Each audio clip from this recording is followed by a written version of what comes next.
आप 30 दिनों में ज्यादा से ज्यादा कितने रोजे रख सकते हैं? यकीनन सिर्फ 30 ही। लेकिन ये जरूर मुमकिन है कि आप खुद तो रखें सिर्फ 30, लेकिन सवाब समेटें हजारों रोजों का। हैरान रह गए ना?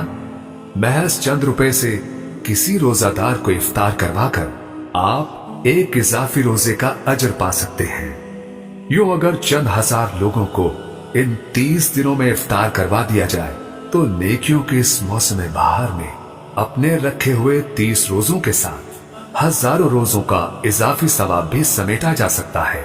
और हाँ, ये ऑफर किसी भी शक व शुबे से पाक है, इसलिए कि इसके यकीनी होने की जमानत कायनात की सबसे सच्ची शख्सियत ने दे रखी है। तो आइए इस ऑफर से भरपूर फायदा उठाते हुए अपनी गर्दनों को आग से बचाने का एहतमाम करें। अल्लाह ताला हम सबको इस माह मुबारक में ज्यादा से ज्यादा नेकियां करने का मौका अता फरमाए। आमीन।